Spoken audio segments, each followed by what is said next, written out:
La Iglesia de Dios en Oxnard, con el pastor Noé Solís, presenta su programa, Transformando Vidas. Acompáñanos en los siguientes minutos para ser parte de una transformación en tu vida. Con ustedes, el programa de hoy. Les saluda como siempre el pastor Noé Solís de la Iglesia de Dios en Oxnard y en Bakersfield. Pero en Oxnard estamos localizados en el 1671 de la calle Beacon Place. Estamos entre la Ross y la Woodley. Para mayor información llámenos al 805-205-4533. Una vez más, 805-205-4533. Y bueno, el día de ayer estábamos precisamente tocando un tema que esperemos que haya sido de bendición para todos los que estuvieron escuchando. Yo no sé cuántos de ustedes pudo escuchar el programa de ayer, pero estuvimos hablando precisamente de la Biblia. Y el día de hoy queremos continuar con esta parte de la historia de la Biblia. Ayer hablamos un panorama amplio en general, pero hoy queremos hablar más específicamente de la Biblia en español. Queremos que usted pueda saber, entender y comprender la historia de la Biblia en habla hispana, cómo es que llegó hasta nosotros, cómo la hemos recibido, qué es lo que contiene, en fin, todas las cosas que queremos o esperemos que pueda ser de bendición para su vida. Así que una vez más, el tema de hoy le hemos titulado La historia de la Biblia, parte 2. Y como siempre estamos pendientes de todo lo que está pasando, todo lo que sucede alrededor. Queremos darle un saludo a nuestra hermana Linda Pisana, que está allá en la ciudad de, en el país de México, conectándose con nosotros. Queremos saludar a nuestros hermanos del Perú, que también estuvieron conectándose, a la bella República de Venezuela, que también se ha conectado, a nuestros hermanos de Brasil, que el Señor los bendiga. Tenemos varios hermanos de Carolina del Norte, también de Idaho, que están conectados con nosotros a través de las redes sociales. Y el día de hoy tenemos precisamente la historia de la Biblia. Y como ayer estuvimos hablando un panorama amplio de cómo llegó hasta nosotros, las versiones que usaba nuestro Señor Jesucristo, del tiempo que nuestro Señor Jesucristo vivía, en fin. Pero hablando un poquito más concerniente a la Biblia en español, que creo que ese es el punto esencial que nosotros queremos poder dialogar, queremos poder aprender. Recordemos que la Escritura nos enseña y nos dice que la Biblia, toda Escritura es útil para enseñar, para redarguir, para instruir. En otras palabras, trae la mente infinita de Dios para nosotros. Pero entendiendo un poquito más la historia de la Biblia para todos nuestros radioescuchas que nos están escuchando en esta hora todo alrededor del condado de Ventura o hasta donde lleguen esas ondas radiales, queremos una vez más saludarte y que nos llámanos al 805-205-4533, una vez más 805-205-4533. Y tomando de nuevo el tema de la Biblia en español, la Biblia en español tiene un historial bastante rico y podemos trazar, más bien dicho, seguir su desarrollo. Y todo empezó precisamente con Alfonso el Sabio en el año 1280 después de Cristo. Saluda a nuestra hermana Avery, que también se junta con nosotros. Perdón. Así es que en el año 1280 después de Cristo, Alfonso el Sabio mandó a hacer una traducción de la Vulgata, que la Vulgata era una versión en latín. Precisamente fue una traducción que hizo para poder estudiar la Biblia, y esa fue considerada como la primera versión completa de la Biblia al idioma moderno. Posteriormente, en el año 1430, Moisés Arragel continuó esa obra. 1490, Juan López tradujo también el Antiguo Testamento y los Evangelios respectivamente. Y estas publicaciones fueron dadas hasta 1530 bajo un título que ellos le denominaron Vita Cristo Cartajuno. Así que, como usted puede ver, para que usted vaya entendiendo la historia de la Biblia. Posteriormente, en 1520, salió la Biblia Poliglota Coputense, que tenía columnas paralelas. Es decir, el Antiguo Testamento tenía una columna donde tenía el hebreo, el caldeo, el griego y el latín. Y el Nuevo Testamento tenía las columnas donde estaban precisamente también en el griego y en latín, pero no estaba en español. Y esta fue una labor de varios eruditos que fueron patrocinadas en aquel entonces por el cardenal inquisidor y ministro de Estado Francisco Jiménez de Cisneros. Posteriormente, en 1534, Juan de Valdés tradujo los salmos de los evangelios, las epístolas, y todo esto fue la traducción al español, al castellano. Y esta edición pues fue la primera traducción, digamos, de los reformistas de habla hispana. Posteriormente, en el año 1543, Francisco de Encinas tradujo al español el Nuevo Testamento completo, que era una traducción de la edición griega que había sido publicada por Erasmo en el año 1516. Posteriormente, en 1553, el Antiguo Testamento de Ferrera había sido publicado bajo el privilegio del duque de Ferrera y en la ciudad del mismo nombre, y fue una obra de un judío llamado John Tom Atavías, y para uso de los judíos expulsados de España y de Portugal respectivamente. Posteriormente, en el año 1557, Juan Pérez hizo la revisión del Nuevo Testamento de Encinas y los publicó juntamente con una traducción suya de él que contenía los salmos. Y de ahí posteriormente lo que conocemos hoy comúnmente, la versión antigua que nosotros usamos. Dios bendiga a Deborah Lynn Harper that is joining us with us. We're live on the radio and the social media, but may the Lord bless you. Y Casidoro de Reina, precisamente en 1569, terminó la traducción de la primera Biblia completa impresa en español y empleó precisamente los textos originales del hebreo y del griego.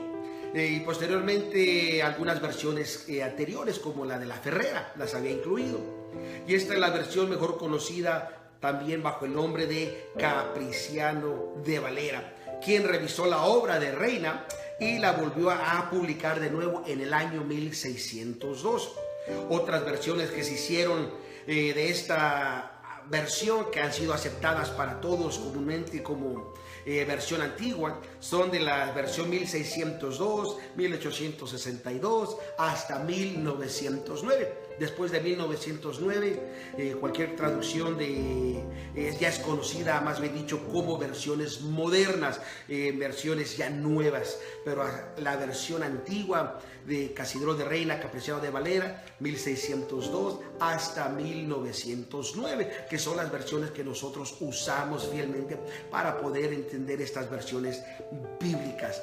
Así que, como usted puede ver, hay un panorama de cómo la versión en español fue dada, fue publicada y ha sido llegada a todos los países de Latinoamérica. Y esto es algo muy importante, porque muchas veces las personas, yo no sé cuántos de ustedes han tenido la oportunidad de ir a una biblioteca cristiana o a lo que le llaman aquí una librería cristiana, y cuando usted va a comprar una Biblia, usted ha de notar que hay diferentes tipos de Biblias, diferentes tipos de versiones, diferentes formatos de la misma Biblia. Si usted quiere Reina Valera, dice está la 1960, 1977, 1995, está la Biblia del Arco Iris, la Biblia de las Américas, en fin, tantas diferentes versiones. Y también obviamente que hay otras organizaciones religiosas que tienen también diferentes versiones de Biblia.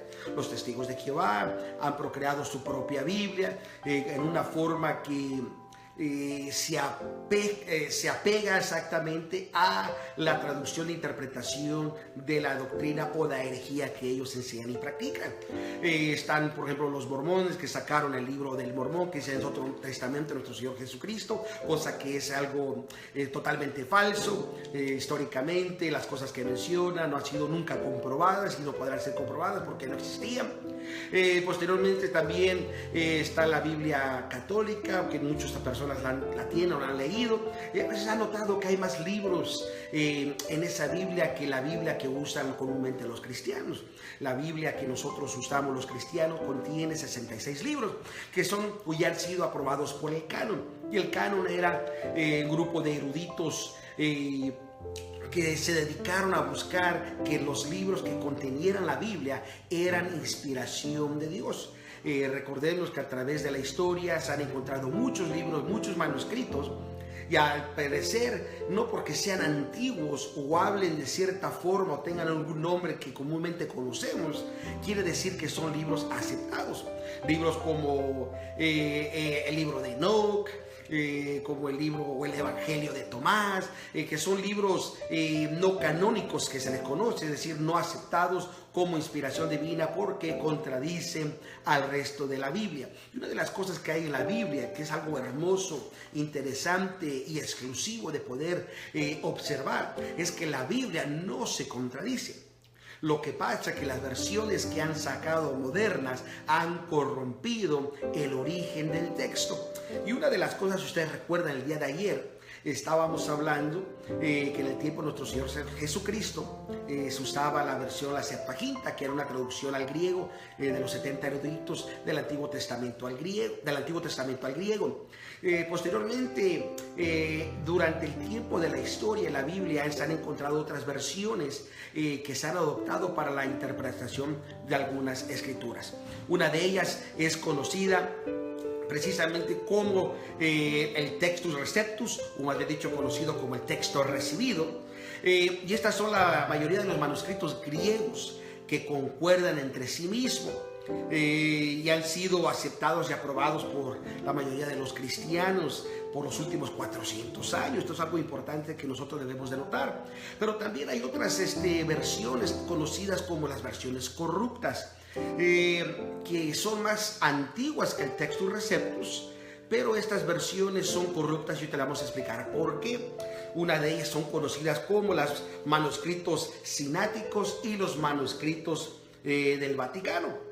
Los manuscritos del Vaticano son originados precisamente de Alejandría.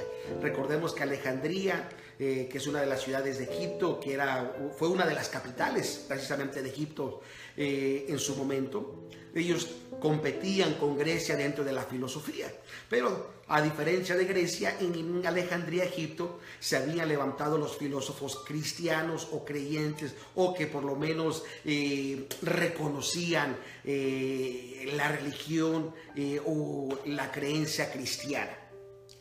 Pero una de las cosas que se han podido notar en estos manuscritos es que hay aproximadamente más de 3,000 lugares que se han encontrado que hay bastantes errores, precisamente cuando los comparamos con el Textus Receptus. Y para poder que usted me entienda qué exactamente estoy hablando cuando hablo de errores, por ejemplo, esta versión del Vaticano fue escrito, os va a haber dicho, encontrado en una biblioteca en el año 1481 después de Cristo. Y aunque estaba en excelentes condiciones, tenía, más bien dicho, omite mucho de la información necesaria para poder decir es algo auténtico. Por ejemplo, omite Génesis capítulo 1, verso 1 hasta Génesis 46, 28, omite el Salmo 106 hasta el Salmo 138, omite estas porciones del libro de Samuel, de Reyes, de Nehemías, el Nuevo Testamento, omite Mateo capítulo 16, verso 2 y 3, Marcos capítulo 16, verso del 9 al 20, omite las cartas de Pablo, en Hebreos capítulo 9, 14, hasta 13, 25, en fin, omite incluso todo el libro de Apocalipsis. En otras palabras, representa una situación bastante complicada.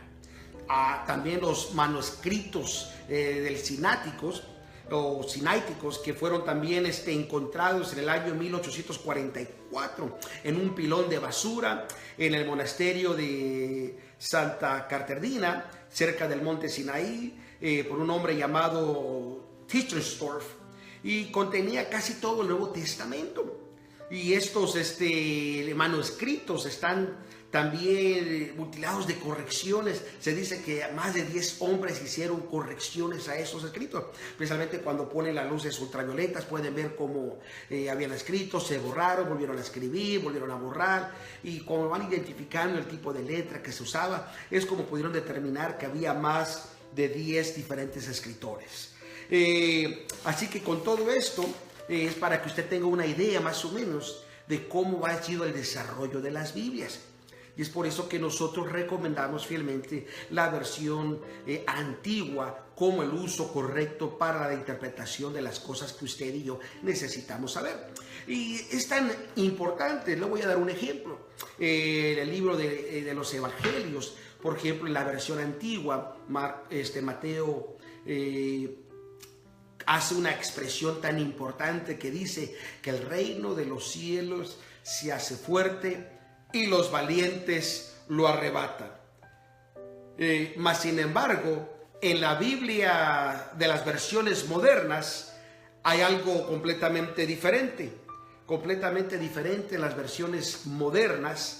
Las versiones modernas ya no dicen el reino de los cielos se hace fuerte y los valientes lo arrebatan, sino al contrario, las versiones modernas dicen el reino de los cielos sufre violencia y los valientes y los violentos son los que lo arrebatan, que es una contradicción a lo que dice en los libros de los Salmos, que Dios mira y desecha a los violentos. Así que bueno, esta simplemente ha sido la parte 2 que hemos querido compartir. El día de mañana daremos un poquito más a fondo de la parte 3. Que el Señor te bendiga, te guarde y te cuide. Se despide tu amigo y tu hermano en Cristo, el pastor Noé Solís. Que el Señor te bendiga. Este ha sido su programa, Transformando Vidas, de la Iglesia de Dios en Oxnard, con el pastor Noé Solís. Gracias por su sintonía. Si este programa ha sido de bendición o desea más información, puede llamarnos al 805-205-4533 o puede visitarnos en el 1671 Beacon Place, en la ciudad de Oxnard. No se olvide de sintonizarnos en nuestra próxima transmisión. Que Dios los siga bendiciendo grandemente.